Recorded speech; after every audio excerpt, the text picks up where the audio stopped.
Elias looked at his phone on his expensive glass desk.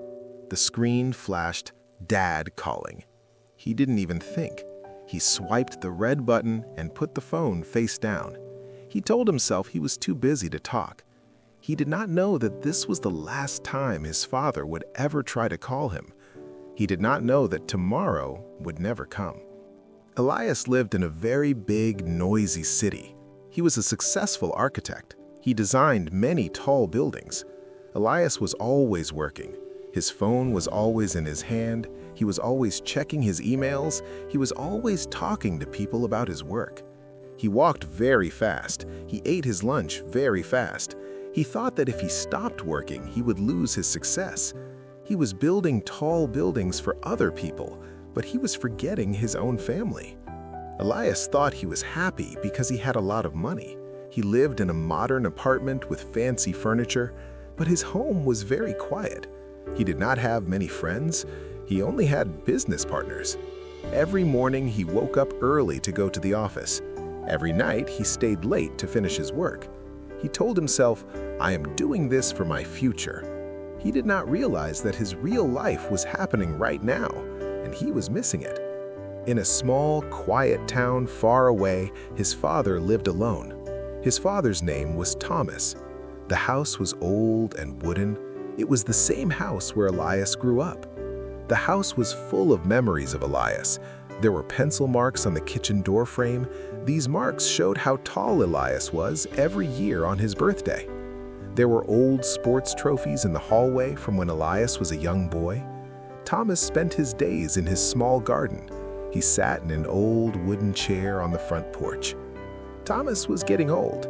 His hair was white and his body moved slowly. His eyes were not very strong, but his heart was always thinking about his son.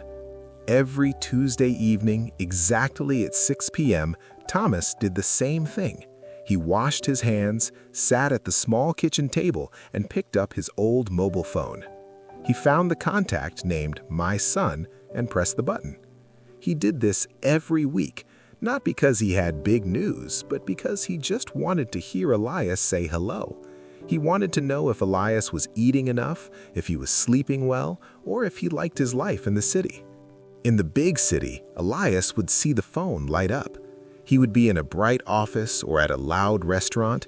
He would see his father's name and feel a tiny bit of guilt, but he also felt annoyed.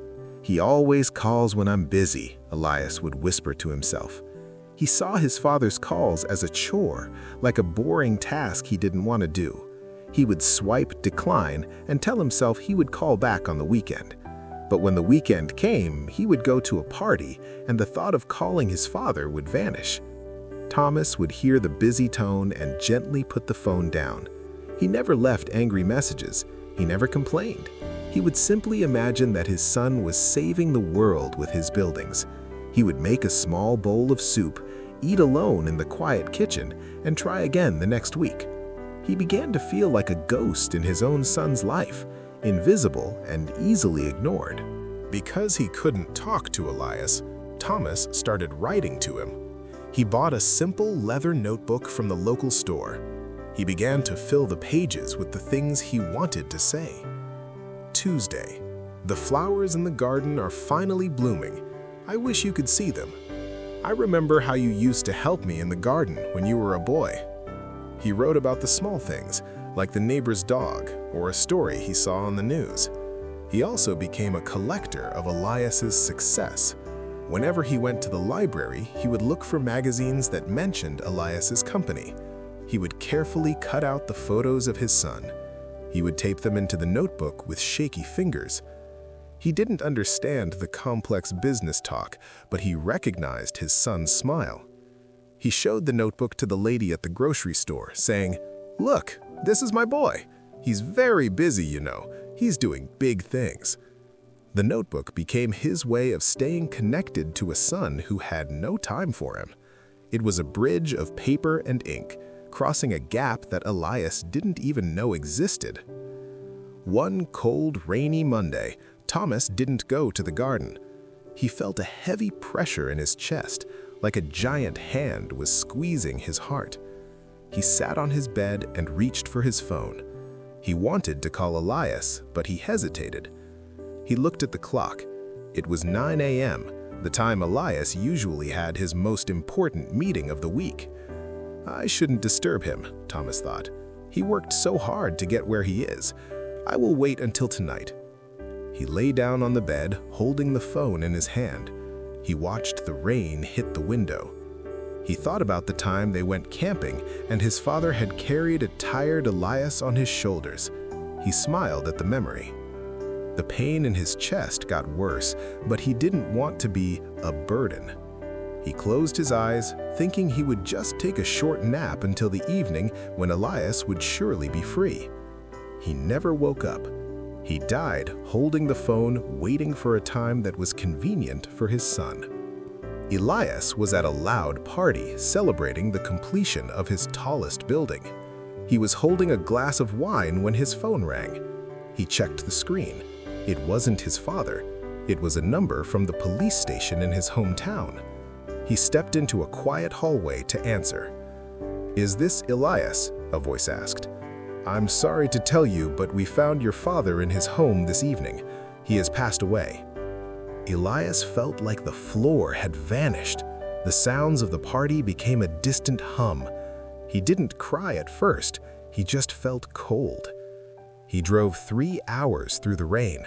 He realized that for 3 years he had lived only 3 hours away, but he had made it feel like 3,000 miles. He had ignored the man who had worked 2 jobs just to pay for Elias's college.